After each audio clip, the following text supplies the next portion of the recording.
ನಮಸ್ಕಾರ ಸ್ನೇಹಿತರೆ, ನಾನು ಹನುಮಂತ್ ಮಾಗೆ.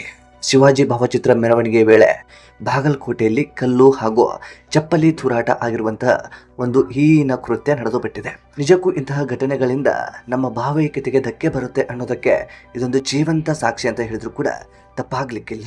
ಸೊ ಇಂದು ಮುಸ್ಲಿಂ ಇಂತಹ ಎಲ್ಲವೂ ಕೂಡ ನಾವೆಲ್ಲರೂ ಒಂದೇ ಅನ್ನುವಂತಹ ಭಾವನೆಯಲ್ಲಿ ಹೋಗಬೇಕು ಅನ್ನುವಂತಹ ಸಾಕಷ್ಟು ಮಾತುಗಳು ಅಂತದೆಲ್ಲವೂ ಕೂಡ ಕೇಳಿ ಬರ್ತಾ ಇದೆ. ಆದರೆ ಭಾವೈಕ್ಯತೆ ಅನ್ನುವಂಥದ್ದು ಎಲ್ಲಿದೆ ಎಂಬ ಒಂದು ಪ್ರಶ್ನೆ ಇಂತಹ ಸಂದರ್ಭದಲ್ಲಿ ಕಾಡೋದಕ್ಕೆ ಪ್ರಾರಂಭಿಸಿ ಬಿಡುತ್ತೆ. ಯಾರೋ ಕೆಲವರು ನಾಲಾಯಕರು ಮಾಡುವಂತಹ ಘಟನೆಯಿಂದ ಇಡೀ ಸಮುದಾಯವೇ ತಲೆ ತಗ್ಗಿಸುವಂತಹ ಘಟನೆಗಳು ನಡೆದು ಬಿಡ್ತಾವೆ. ಸೊ ಈ ಪ್ರಕರಣಕ್ಕೆ ಸಂಬಂಧಪಟ್ಟ ಹಾಗೆ ಏನಿದು, ಯಾಕೆ ಈ ರೀತಿಯಾದಂತಹ ಒಂದು ಘಟನೆಯ ಕುರಿತ ಹಾಗೆ ಸಂಪೂರ್ಣವಾಗಿ ವಿವರವನ್ನ ಗಮನಿಸ್ತಾ ಹೋಗೋಣ. ಸಾಧ್ಯವಾದರೆ ವಿಡಿಯೋವನ್ನು ಕೊನೆವರೆಗೂ ನೋಡಿ.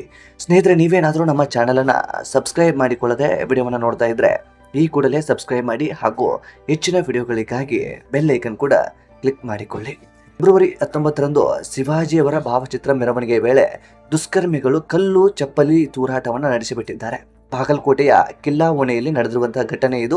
ಘಟನೆಯಲ್ಲಿ ಪೊಲೀಸ್ ಸಿಬ್ಬಂದಿ ಸೇರಿ ಓರ್ವ ಸಾರ್ವಜನಿಕನಿಗೆ ಗಾಯವೂ ಕೂಡ ಆಗಿಬಿಟ್ಟಿದೆ. ಸ್ಥಳದಲ್ಲಿ ಉದ್ವಿಗ್ನ ವಾತಾವರಣ ನಿರ್ಮಾಣವಾಗಿದೆ. ಘಟನೆ ನಡೆದ ಮರುಕ್ಷಣವೇ ಜನರನ್ನು ಚದುರಿಸಿ ಪೊಲೀಸರು ಪರಿಸ್ಥಿತಿ ತಿಳಿಗೊಳಿಸಿರುವ ಯತ್ನ ಮಾಡಿದ್ದಾರೆ.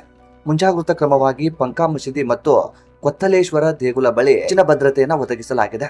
ಯಾವುದೇ ಅನಾಹುತ ನಡೆಯದಂತೆ ನೋಡಿಕೊಳ್ಳಲು ಪೊಲೀಸ್ ಸಿಬ್ಬಂದಿ ಸ್ಥಳದಲ್ಲಿಯೇ ಬೀಡು ಬಿಟ್ಟಿದ್ದಾರೆ. ಕಲ್ಲು ತೂರಾಟದ ಹಿನ್ನೆಲೆ ಹಿಂದೂ ಕಾರ್ಯಕರ್ತ ಪ್ರಕಾಶ್ ಅರಕೇರಿ ಎಂಬುವರ ತಲೆಗೆ ಗಾಯ ಕೂಡ ಆಗಿದೆ. ಅವರನ್ನು ಬಾಗಲಕೋಟೆಯ ಖಾಸಗಿ ಆಸ್ಪತ್ರೆಗೆ ದಾಖಲಿಸಿ ಚಿಕಿತ್ಸೆ ಕೂಡ ನೀಡಲಾಗ್ತಾ ಇದೆ. ಇನ್ನು ಈ ಒಂದು ಘಟನೆಯ ಬಗ್ಗೆ ಬಾಗಲಕೋಟೆಯ SP ಸಿದ್ಧಾರ್ಥ್ ಅವರು ಪ್ರತಿಕ್ರಿಯೆಯನ್ನು ಕೂಡ ನೀಡಿಬಿಟ್ಟಿದ್ದಾರೆ. ಶಿವಾಜಿ ಜಯಂತಿ ಮೆರವಣಿಗೆ ಮಸೀದಿ ಬಳಿ ಬಂದಾಗ 2 ಕಲ್ಲು ಬಂದು ಬಿದ್ದಿವೆ. ಸದ್ಯ ಪರಿಸ್ಥಿತಿ ತಿಳಿಯಾಗಿದ್ದು ನಾವು ವಿಡಿಯೋಗಳನ್ನ ಪರಿಶೀಲನೆ ಮಾಡ್ತಾ ಇದ್ದೇವೆ. ಬಾಗಲಕೋಟೆಯಲ್ಲಿ ಹೆಚ್ಚಿನ ಭದ್ರತೆ ಕಲ್ಪಿಸಲಾಗಿದ್ದು ಆರೋಪಿಗಳನ್ನ ಬಂಧಿಸಲಾಗುತ್ತೆ. ಸದ್ಯಕ್ಕೆ ನಗರದಲ್ಲಿ ಪರಿಸ್ಥಿತಿ ನಿಯಂತ್ರಣದಲ್ಲಿ ಇದೆ ಎನ್ನುವಂತಹ ಮಾಹಿತಿಯನ್ನು ಕೂಡ ಕೊಟ್ಟು ಬಿಟ್ಟಿದ್ದಾರೆ. ಕಲ್ಲು ತೂರಾಟದ ವೇಳೆ ತರಕಾರಿ ಮಾರುಕಟ್ಟೆಯ 3 ತಳ್ಳು ಗಾಡಿಗಳಿಗೆ ದುಷ್ಕರ್ಮಿಗಳು ಬೆಂಕಿ ಕೂಡ ಹಚ್ಚಿಬಿಟ್ಟಿದ್ದಾರೆ. ಇನ್ನು ಸ್ಥಳದಲ್ಲಿರುವಂತಹ ಪೊಲೀಸರು ಎಚ್ಚೆತ್ತುಕೊಳ್ಳುತ್ತಾರೆ. ಕೂಡಲೇ ಬೆಂಕಿಯನ್ನು ನಂದಿಸುವಂತಹ ಕೆಲಸವನ್ನು ಕೂಡ ಮಾಡ್ತಾರೆ. ಘಟನೆ ಬಗ್ಗೆ ಬೇಸರವನ್ನು ಕೂಡ ವ್ಯಕ್ತಿಯೋರ್ವರು ಅಂದ್ರೆ ವ್ಯಾಪಾರಿ ಒಬ್ಬರು ಪ್ರತಿಕ್ರಿಯೆಯನ್ನು ಕೂಡ ನೀಡಿದ್ದಾರೆ. ಜನ್ನತಬಿ ದೊಡ್ಡಮನಿ ಎಂಬುವಂತಹ ಮಹಿಳೆಯವರು ಅವರದ್ದೇ ಒಂದು ತಳ್ಳು ಗಾಡಿ ಸುಟ್ಟು ಹೋಗಿದೆ. ಅದರಲ್ಲಿ ಚಿಲ್ಲರೆ ಹಣ ಇದ್ವು, ತಕ್ಕಡಿ ಇದ್ವು, ಎಲ್ಲ ಸುಟ್ಟು ಹೋಗಿವೆ. ಹೀಗಾದ್ರೆ ನಾವು ಬದುಕುವುದಾದ್ರೂ ಹೇಗೆ ಅನ್ನುವಂತಹ ಬೇಸರವನ್ನು ಕೂಡ ವ್ಯಕ್ತಪಡಿಸಿಬಿಟ್ಟಿದ್ದಾರೆ. ಇನ್ನು ಘಟನೆಯನ್ನ ಖಂಡಿಸಿ ಯುವಕರು ರಸ್ತೆಯಲ್ಲಿ ಪ್ರತಿಭಟನೆಗೆ ಮುಂದಾಗಿದ್ದು ಕಲ್ಲೆಸೆದವರನ್ನ ಬಂಧಿಸಬೇಕು ಮತ್ತು IGP ಸ್ಥಳಕ್ಕೆ ಬರಬೇಕು ಎಂದು ಪಟ್ಟು ಹಿಡಿದ ಪ್ರಸಂಗ ನಡೆದು ಬಿಟ್ಟಿತ್ತು. ಯುವಕರನ್ನ ಮನವೊಲಿಸಿ ಪೊಲೀಸರು ಕಳುಹಿಸಿದ್ರು. ಆರೋಪಿಯನ್ನ ಅರೆಸ್ಟ್ ಮಾಡದಿದ್ದಲ್ಲಿ ಬಾಗಲಕೋಟೆ ಬಂದ್ಗೆ ಕರೆ ನೀಡುತ್ತೇವೆ ಎಂದು ಹಿಂದೂ ಕಾರ್ಯಕರ್ತರು ಕೂಡ ಎಚ್ಚರಿಕೆಯನ್ನ ನೀಡಿದ್ದಾರೆ. ಇನ್ನು ಬಾಗಲಕೋಟೆಯಲ್ಲಿ ನಿಷೇಧಾಜ್ಞೆಯನ್ನು ಕೂಡ ಜಾರಿಗೊಳಿಸಲಾಗಿದೆ. ಕಲ್ಲು ಚಪ್ಪಲಿ ತೂರಾಟ ಹಿನ್ನೆಲೆಯಲ್ಲಿ ಫೆಬ್ರವರಿ 24ರ ಮಧ್ಯರಾತ್ರಿವರೆಗೆ ಹಳೆ ಬಾಗಲಕೋಟೆ, ನವನಗರ, ವಿದ್ಯಾಗಿರಿಯಲ್ಲಿ ನಿಷೇಧಾಜ್ಞೆ ಜಾರಿ ಮಾಡಲಾಗಿದೆ. ಬಾಗಲಕೋಟೆ ಉಪ ವಿಭಾಗಾಧಿಕಾರಿ ಸಂತೋಷ್ ಜಗಲ ಬಗ್ಗೆ ಆದೇಶಿಸಿದ್ದು ಸಾರ್ವಜನಿಕ ಸ್ಥಳದಲ್ಲಿ 4ಕ್ಕಿಂತ ಹೆಚ್ಚು ಜನ ಸೇರಿ ತಿರುಗಾಡುವಂತಿಲ್ಲ, ಅಪಾಯಕಾರಿ ಶಸ್ತ್ರಾಸ್ತ್ರ ಹಿಡಿದು ಓಡಾಡುವಂತಿಲ್ಲ, ಸುರಕ್ಷತೆಗೆ ಧಕ್ಕೆ ತರುವಂತಹ ಯಾವುದೇ ಚಟುವಟಿಕೆ ಮತ್ತು ಅನುಮತಿ ಇಲ್ಲದೆ ಯಾವುದೇ ಸಭೆ ಸಮಾರಂಭ ನಡೆಸುವುದು, ಧರಣಿ ನಡೆಸುವುದನ್ನ ನಿಷೇಧಿಸಲಾಗಿದೆ ಎಂದು ಆದೇಶವನ್ನು ಹೊರಡಿಸಿಬಿಟ್ಟಿದ್ದಾರೆ. ಒಟ್ಟಾರೆಯಾಗಿ ಎಲ್ಲವೂ ಕೂಡ ಶಾಂತವಾಗಿದೆ ಅನ್ನುವಂತಹ ಸಂದರ್ಭದಲ್ಲಿ ಬಾಗಲಕೋಟೆಯಲ್ಲಿ ಶಿವಾಜಿ ಭಾವಚಿತ್ರ ಮೆರವಣಿಗೆ ಸಂದರ್ಭದಲ್ಲಿ ಈ ರೀತಿಯಾದಂತಹ ಒಂದು ಘಟನೆ ನಡೆದು ಬಿಟ್ಟಿದೆ.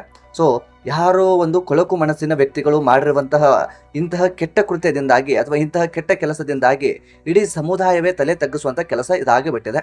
ಅವರವರ ನಂಬಿಕೆ, ಅವರವರ ಆಚರಣೆಗಳು ಅವರಿಗೆ ಬಿಟ್ಟಿರತಕ್ಕಂಥ ವಿಚಾರ. ಅದನ್ನು ಹೊರತುಪಡಿಸಿ ಯಾಕೆ ಇಂತಹ ಕೊಳಕು ಮನಸ್ಥಿತಿಗಳು ಜನರಲ್ಲಿ ಬೆಳೀತಾ ಇದೆ ಅನ್ನೋದೇ ಒಂದು ದೊಡ್ಡ ಪ್ರಶ್ನೆ ಹಾಕಿಬಿಟ್ಟಿದೆ. ಸಮಾಜದಲ್ಲಿ ಇಂತಹ ಅಹಿತಕರ ಘಟನೆಗಳು ನಡೀತಾ ಇರೋದನ್ನ ನಿಜಕ್ಕೂ ಹೇಗೆ ತಡೆಗಟ್ಟಬೇಕು ಅನ್ನುವಂತಹ ತಲೆನೋವು ಪೊಲೀಸ್ ಇಲಾಖೆಗಳಿಗೆ ಸತತವಾಗಿ ಪ್ರತಿದಿನವೂ ಕೂಡ ಕಾಡ್ತಾ ಇರುತ್ತೆ. ಸೊ ಇಂತಹದ್ದೊಂದು ಪ್ರಕರಣ ಬಾಗಲಕೋಟೆಯಲ್ಲೇ ನಡೆದು ಬಿಟ್ಟಿದೆ. ಇನ್ನು ಈ ಪ್ರಕರಣಕ್ಕೆ ಸಂಬಂಧಪಟ್ಟ ಹಾಗೆ ಪ್ರಾಥಮಿಕ ಹಂತದಲ್ಲಿ ಈ ರೀತಿಯಾದಂತಹ ಮಾಹಿತಿ ಮಾತ್ರ ಸಿಕ್ಕಿರುವಂತದ್ದು. ಆ ವಿಚಾರಕ್ಕೆ ಸಂಬಂಧಪಟ್ಟ ಹಾಗೆ ಪೊಲೀಸ್ ತನಿಖೆಯಿಂದ ಯಾರು ಈ ಆರೋಪಿಗಳು, ಯಾರು ಕಲ್ಲೆಸೆದಿರುವಂತವರು, ಈ ಕೊಳಕು ಮನಸ್ಥಿತಿಯವರು ಅನ್ನೋದನ್ನ ಪೊಲೀಸ್ ಇಲಾಖೆ ಒಂದಿಷ್ಟು ಗಮನ ಹರಿಸಿ ಆ ಕುರಿತಾಗಿ ಕ್ರಮ ಕೈಗೊಂಡಂತಹ ಸಂದರ್ಭದಲ್ಲಿ ಅಧಿಕೃತವಾದಂತಹ ಮಾಹಿತಿಯನ್ನ ಪೊಲೀಸ್ ಇಲಾಖೆ ನೀಡುವಂತಹ ಸಾಧ್ಯತೆ ಇರುತ್ತೆ. ಒಟ್ಟಾರೆಯಾಗಿ ಶಾಂತಯುತವಾದಂತಹ ಒಂದು ವಾತಾವರಣ ಇರುವಂತಹ ಬಾಗಲಕೋಟೆಯಲ್ಲಿ ಈ ರೀತಿಯಾದಂತಹ ಒಂದು ಗಲಾಟೆ ಇದೀಗ ರಾಜ್ಯದಾದ್ಯಂತ, ದೇಶದಾದ್ಯಂತ ಸದ್ದು ಮಾಡ್ತಾ ಇದೆ. ಸೊ ಈ ಕುರಿತಾಗಿ ಸ್ನೇಹಿತರೆ ನಿಮ್ಮ ಅನಿಸಿಕೆ ಏನು ಎಂಬುದನ್ನ ಕಾಮೆಂಟ್ ಬಾಕ್ಸ್ ಅಲ್ಲಿ ಮೆನ್ಷನ್ ಮಾಡಿ. ಆದಷ್ಟು ಈ ವಿಡಿಯೋನ ನಿಮ್ಮ ಫ್ರೆಂಡ್ಸ್ ಹಾಗೂ ಫ್ಯಾಮಿಲಿಗೂ ಕೂಡ ಶೇರ್ ಮಾಡಿ. ಚಾನಲ್ನ ಸಬ್ಸ್ಕ್ರೈಬ್ ಮಾಡಿಕೊಳ್ಳದೆ ವಿಡಿಯೋವನ್ನು ಗಮನಿಸ್ತಾ ಇದ್ರೆ ಈ ಕೂಡಲೇ ಸಬ್ಸ್ಕ್ರೈಬ್ ಮಾಡಿ. ಹೆಚ್ಚಿನ ವಿಡಿಯೋಗಾಗಿ ಬೆಲ್ ಐಕನ್ ಕೂಡ ಕ್ಲಿಕ್ ಮಾಡಿಕೊಳ್ಳಿ. ಮತ್ತೆ ಮುಂದಿನ ವಿಡಿಯೋದಲ್ಲಿ ಸಿಗೋಣ ಸ್ನೇಹಿತರೆ. ನಮಸ್ಕಾರ.